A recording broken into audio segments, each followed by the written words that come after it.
Halo, selamat siang. Siang, Bu. Ini Mbak Vanina yang ngambil chat ya? Iya, betul. Sebelumnya kita perkenalan dulu ya. Ya. Perkenalkan, saya Fainda Agustin, mahasiswi sekarang semester 5 Kalau boleh tahu kuliah di mana ya? di UIN Saizu. Oh iya. Sekarang saya Rena Alfia. Di sini saya bertugas sebagai konselor dan Mbak Vanina ini sebagai konseli atau klien. Sebelumnya Mbak Vanina udah pernah konseling belum ya? Belum sih, ini pertama kali. Kalau cerita-cerita tentang masalah hidup sih paling ke keluarga, ke teman gitu. Oh, berarti baru pertama kali ini? Ya, Sebelumnya udah tahu belum konseling itu apa? belum, Mbak. Sebelumnya izin menjelaskan dulu ya, untuk konseling itu proses pemberian bantuan yang dilakukan oleh konselor kepada konseli. Jadi di sini konselor itu saya dan konselinya itu Mbak Vanida sendiri. Konseling ini bisa dilakukan face to face seperti ini atau bisa daring melalui Zoom, video call atau Google Meet. Jadi bisa fleksibel. Jadi tujuan dari konseling ini untuk membantu memecahkan masalah atau menemukan solusi dari permasalahan tersebut. Jadi insya Allah hari ini kita menemukan solusinya bersama-sama ya Mbak Vanida. Selain itu dari konseling ini kita bisa memandirikan klien. Jadi suatu saat nanti jika Mbak Vanida mengalami masalah yang sama, Mbak Vanida bisa menyelesaikannya sendiri. Oke, sampai di sini mau ada yang ditanyakan? Belum ada, Mbak. Oke, berarti sudah jelas ya. Iya. Sekarang kita lanjutkan. Jadi di dalam konseling ini kita memegang beberapa asas. Yang pertama ada asas kerahasiaan. Jadi Mbak Vanida bisa secara terang-terangan menyebutkan masalahnya tanpa harus khawatir kalau masalah tersebut akan bocor atau orang lain mengetahuinya. Berarti kerahasiaannya terjamin ya, Mbak? Nggak bakalan bocor kemana-mana? Iya, betul. Jadi Mbak Vanida nggak perlu khawatir. Yang kedua ada asas kesukarelaan. Jadi Mbak Vanida datang ke sini kira-kira ada paksaan atau enggak? Ini dari hati saya yang paling dalam kesini. Oh, berarti aman ya, nggak Aman. ada paksaan dari Iya. orang lain. Oke. Yang selanjutnya ada asas keterbukaan. Jadi Mbak Vanida di sini diharapkan bisa menyampaikan apa yang sedang dirasakan, apa yang dibingungkan, dan lain-lain. Terakhir ada asas keputusan terakhir di tangan klien. Klien di sini adalah Mbak Vanida. Jadi nanti untuk hasil dari konseling ada di tangan Mbak Vanida. Jika Mbak Vanida tidak ingin atau keberatan bisa tidak dilakukan, tidak apa-apa. Jadi dari penjelasan ini apakah ada yang mau ditanyakan? Belum ada. Belum ada. Jadi kita langsung ke sesi konseling aja ya. Untuk hari ini apa yang sedang Mbak Vanida rasakan? Sebenarnya untuk saat ini ada banyak masalah ya yang saya hadapi sekarang. Di semester 5 ini kan juga ada banyak mata kuliah pada ditambah lagi dengan saya kerja. Jadi saat ini yang Mbak Vanida rasakan itu sulit memanage waktu ya antara kuliah dan kerja. Iya. Juga mengerjakan tugas. Lalu selain kuliah dan kerja apakah ada aktivitas lain yang Mbak Vanida lakukan?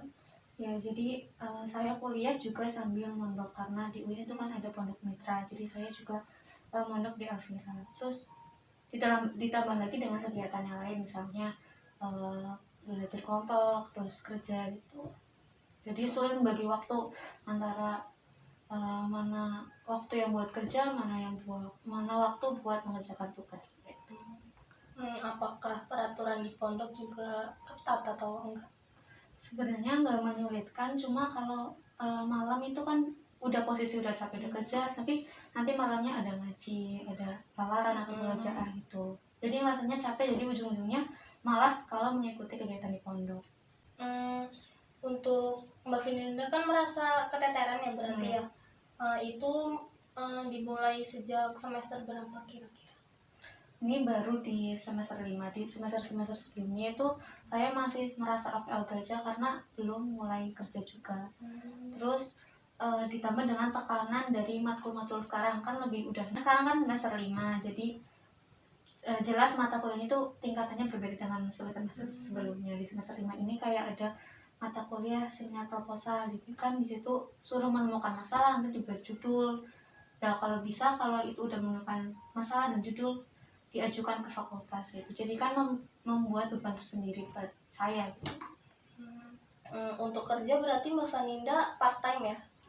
Ya bisa part time sebenarnya. Kalau kerja itu disesuaikan dengan waktu free saya. Misalkan kalau kerja itu ada dua waktu, part time sama Iya. full time. Kalau part time itu berarti 4 jam, kalau full time itu 8 jam. Kalau 4 jam biasanya saya ambil kalau saya kuliahnya cuma sampai siang atau kuliahnya cuma sore doang, itu saya ambil. Kalau full full day, kalau kerja full gitu saya ambil kalau saya kuliahnya free gitu. Kalau hari Jumat itu saya biasanya free, jadi kalau berangkat full itu di hari Jumat gitu.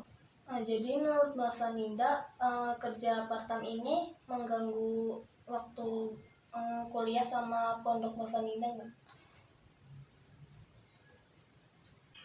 Sebenarnya menurut saya itu mengganggu dan tidaknya itu tergantung saya sendiri sih.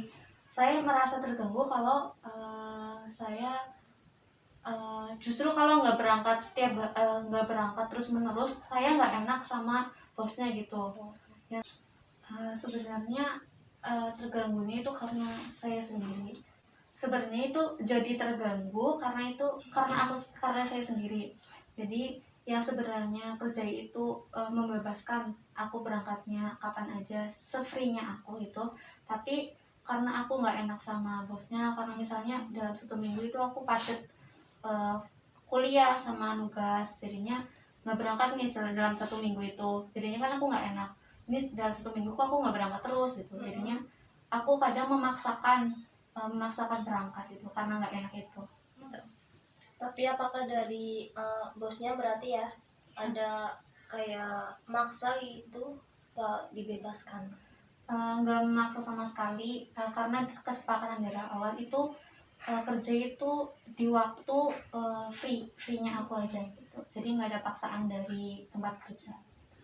Jadi tadi kan kerja nggak mengganggu kuliah ya. Sekarang dari pondok apakah mengganggu kuliah Mbak Vaninda? Hmm, Pakai dari pondok sendiri, untuk ke kuliah itu nggak mengganggu karena di pondok juga waktunya nggak terlalu dominan buat saya. Jadi kalau kegiatan di pondok itu cuma malam. Di malam juga itu antara sholat maghrib sampai isya, terus nanti ada lagi di waktu jam setengah 9 sampai setengah 10. Jadi waktunya itu lebih banyak free kalau di pondok sebenarnya kalau malam. Jadi tadi kan Mbak Vaninda udah cerita tentang kerja dan pondok yang menurut Mbak Vaninda itu nggak terlalu mengganggu kuliah ya. Jadi menurut Mbak Vaninda bagaimana sih kalau menurut dari Mbak Vaninda, langkah Mbak Vaninda dalam memanage waktu antara kuliah, pondok dan juga kerja? Oke, kalau sekarang berarti saya sudah mempunyai urutan prioritas yang harus saya kerjakan. Yang pertama itu kan tujuan saya sekarang di sini kan kuliah. Yeah. Nah, jadi saya mengutamakan kegiatan-kegiatan yang berkaitan dengan kuliah, kayak perkuliahan, terus ada tugas-tugas yang memang deadline-nya dekat-dekat di waktu itu. Terus yang kedua saya utamakan ke pondok, karena di pondok ini juga sebenarnya lebih banyak manfaatnya ketimbang dari saya kerja. Kalau kerja itu sebenarnya karena saya ingin mengisi waktu luang, tapi ternyata setelah saya kerjakan malah nggak sesuai ekspektasi.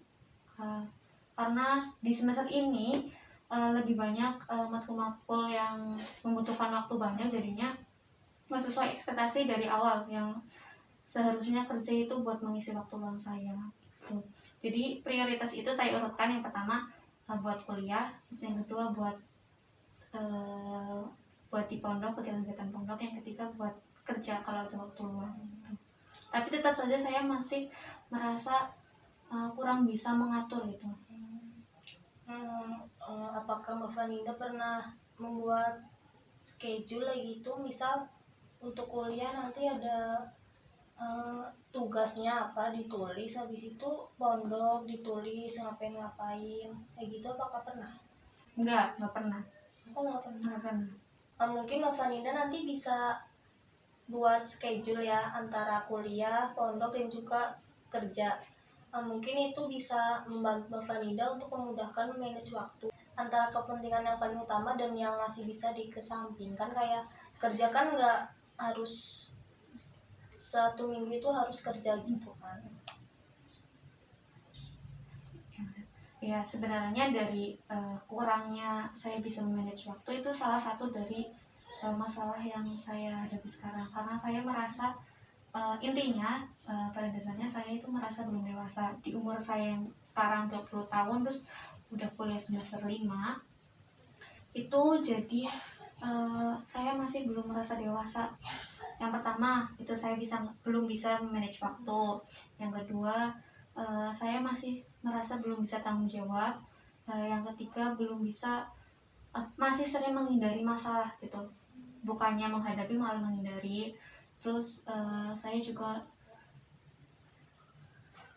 selain saya masih kurang bisa memanage waktu, saya juga masih kurang bisa memanage uang begitu. Jadi tadi Mbak Faninda udah menyebutkan permasalahan yang Mbak Faninda alami selain memanage waktu. Itu ada belum bisa tanggung jawab, terus sama uh, lebih sering menghindari masalah, lalu belum bisa memanage uang. Ya. Baik, untuk permasalahannya bisa dijelaskan di bagian bertanggung jawab itu maksudnya apa ya? Oke, yang bertanggung jawab itu kan tugas saya di sini. Terus juga cerita sedikit ya, saya kan juga anak terakhir atau anak bontot gitu. Jadi keluarga saya itu hanya menyerahkan kewajiban saya untuk berkuliah saja. Sedangkan kalau di realitanya di sini saya kuliah malah kadang males untuk mengerjakan tugas. Jadi seakan-akan saya kayak kurang tanggung jawab dengan kewajiban yang harus saya lakukan gitu. Terus juga untuk uh, tanggung jawab pada hal yang seharusnya bersifat pribadi ke saya. Contoh misalnya kalau ini berkaitan dengan antara saya dan Tuhan gitu ya. Saya kalau beribadah kurang tepat waktu, artinya kan juga saya kurang bertanggung jawab nih dalam beribadah. Begitu sih kalau yang tentang saya kurang bertanggung jawab. Jadi tadi kan Mbak Vanilo cerita tentang yang tanggung jawab itu ya. Untuk saat ini langkah apa yang Mbak Faninda lakukan untuk mengatasi masalah tersebut? Untuk jadi kalau saya sadar bahwa saya kurang tanggung jawab tentang perkuliahan, saya tinggal mengingat orang tua gitu, orang tua dan keluarga, betapa susahnya mereka untuk mencari uang untuk membayar UKT gitu ya. Jadi saya ada kesadaran sedikit bahwa saya harus bertanggung jawab gitu. Terus untuk kaitan antara kurangnya tanggung jawab saya antara saya dan Tuhan, saya dapat bantuan dari teman-teman di pondok, karena mereka kadang mengingatkan kalau ada mengingatkan ketika azan tiba, mereka mengingatkan ayo sholat gitu, jangan masbuk, karena saya sering masbuk. Jadi untuk langkah yang Mbak Faninda ambil dalam masalah tanggung jawab ini itu ada Mbak Faninda mengingat orang tua, dan jika permasalahan yang tanggung jawab antara Mbak Faninda dengan Tuhan itu Mbak Faninda alhamdulillah dibantu dengan adanya teman ya yang teman sekitar. Oke, untuk masalah selanjutnya tadi kan ada lari dari masalah ya. Bisa dijelaskan bagaimana permasalahan tersebut? Ya, jadi masalah yang saya hadapi sekarang bukannya mengatasi masalah, malah saya menghindari masalah. Ini sebenarnya berkaitan dengan masalah yang sebelumnya, yaitu kurangnya bertanggung jawab. Ini berkaitan sebenarnya sama kewajiban yang saya harus lakukan di perkuliahan ya. Harusnya sebagai mahasiswa itu kan harusnya mengerjakan tugas ya, bukannya saya mengerjakan tugas itu malah saya menghindari dengan menunda-nunda, terus mengerjakannya sangat mepet deadline. Misalnya itu tugas yang harus dikumpulkan jam 8:30 pagi, tapi saya mengerjakan itu jam 7. Itu kan kayak menunda-nunda kewajibannya harusnya cepat dikerjakan gitu. Berarti tadi masalah yang menghindari dari masalah itu lebih ke kuliah ya? Iya. Oke. Jadi tadi kan Mbak Vanina menceritakan tentang yang menghindari masalah. Sebenarnya itu saling berkaitan dengan yang permasalahan Mbak Vanina yang tanggung jawab tadi. Jadi untuk solusinya apa yang Mbak Vanina pikirkan untuk mengatasi solusi tersebut? Sebenarnya untuk masalah itu sampai sekarang belum bisa teratasi dengan penuh gitu ya, belum teratasi dengan sebenar-benarnya gitu. Karena itu sekarang saya masih suka menunda-nunda mengerjakan tugas, tapi sekarang juga terbantu dengan adanya teman yang suka mengingatkan. Terus saya juga sadar bahwa ini sudah semester 5, saatnya saya berubah gitu. Jadi untuk masalah tadi langkah yang Mbak Vaninda lakukan itu alhamdulillah terbantu dengan adanya teman yang saling mengingatkan. Iya. Baik, untuk masalah yang terakhir ada memanage uang. Iya. Bisa Mbak Vaninda ceritakan bagaimana? Ya, untuk masalah saya kurang bisa memanage uang itu karena mahasiswa itu rata-rata kalau dikirimin uang itu 1 bulan itu sekali. Nah, tipe keluarga saya juga begitu, hanya dikirimi di alir transfer itu dalam 1 bulan sekali. Jadi itu kadang uang saya habis ketika belum masanya harus dikirim uang tuh. Saya merasa uang cepat habis itu karena uh, saya merasa uang cepat habis itu karena saya membeli hal-hal yang tidak perlu dibeli malah dibeli gitu. Terus juga tugas-tugas sekarang yang membutuhkan uang juga yang cukup banyak gitu, kayak observasi itu kan membutuhkan uang juga. Terus juga untuk beli-beli buku itu juga menguras banyak. Uang Mbak Vanina kan dipakai untuk bermacam macam ya. Iya. Ada observasi, terus buku, terus kebutuhan yang lainnya. Dan beli buku itu kan berarti maksudnya ke kayak kuliah gitu pendidikannya. Apakah Mbak Vanida nggak ada anggaran khusus untuk kayak dibedakan ini untuk yang kebutuhan yang pribadi dan ini untuk yang kuliah atau pendidikan kayak gitu khusus? Sebenarnya kalau ada hal-hal yang penting harus dibeli itu saya tinggal bilang aja, tapi karena saya nggak enak juga kalau minta, jadi saya nggak pernah minta lagi. Jadi sebisa mungkin saya mengatur uang itu, tapi tetap nggak bisa gitu. Jadi untuk di akhir bulan itu saya harus benar-benar mengikat begitu. Lalu apakah ada solusi yang Mbak Vanina lakukan untuk mengatasi hal tersebut? Sebenarnya untuk uh, sebenarnya untuk sebenarnya untuk mengatur keuangan saya itu dari dulu saya udah punya aplikasi, itu kayak pencatat keuangan, income-nya berapa, terus pengeluarannya berapa gitu ditulis aja. Tapi karena saya malas untuk mencatat di setiap hari, itu setiap hari harus mencatat tuh malas banget itu, jadi terbengkalai saja aplikasinya gitu. Mungkin Mbak Vanina bisa kayak mengklasifikasikan, kan kalau jajannya gitu nggak mungkin dicatat ya. Mungkin kayak Mbak Vanina tuh nyatetnya di aplikasi kayak kebutuhan yang ibaratnya besar kayak gitu baru dicatat, nanti diklasifikasikan kayak gitu. Gitu. Jadi Mbak Farinda udah menemukan solusinya ya dari berbagai permasalahan yang Mbak Farinda hadapi. Iya. Apakah menurut Mbak Farinda solusi tersebut dapat Mbak Farinda lakukan, dan menurut Mbak Farinda apakah cukup efektif? Untuk mengetahui efektif atau belum, karena saya belum mencoba jadi saya tidak tahu. Tapi insya Allah saya akan mencoba solusi-solusi yang tadi kita bahas. Baik, dari Mbak Farinda, apa yang Mbak Farinda dapatkan dari proses konseling hari ini? Oke. Dari proses konseling ini saya jadi menemukan solusi-solusi dari masalah yang ada pada saya, kayak yang tadi dari masalah kurangnya bisa mengatur waktu. Saya ada solusi untuk membuat schedule kegiatan keseharian. Terus tentang masalah kurang tanggung jawab, itu dengan intinya kesadaran bahwa saya harus dewasa, saya harus tahu kewajiban-kewajiban apa yang harus saya lakukan. Terus tadi yang kurang bisa mengatur uang, itu dengan lebih rajin lagi untuk mencatat pengeluaran di setiap harinya. Sebelumnya saya mau mengucapkan terima kasih banyak nih buat Mbak Vaninda yang sudah hebat sekali bisa menemukan solusinya sendiri dan bisa dengan terbuka menceritakan apa yang telah Mbak Vaninda alami atau hadapi. Mbak Vaninda ini sangat luar biasa. Lalu bagaimana perasaan Mbak Vaninda setelah melakukan konseling hari ini?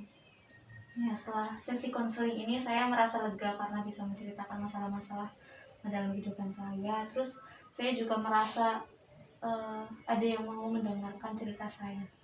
Alhamdulillah ya Mbak Vaninda udah merasa lega karena sudah menceritakan apa yang Mbak Vaninda alami dan sudah menemukan solusinya juga. Tadi kan sudah ditemukan solusinya, apakah Mbak Vaninda bersedia untuk melaksanakannya? Insya Allah. Mungkin sesi konseling hari ini kita tutup ya Mbak. Jika Mbak Vaninda merasa solusi yang Mbak Vaninda sudah temukan tadi kurang efektif atau mengalami masalah, Mbak Vaninda bisa menghubungi saya lagi dan akan kita bahas di pertemuan konseling selanjutnya. Ya, baik Mbak. Terima kasih Mbak Vaninda. Terima kasih juga. Terima kasih banyak.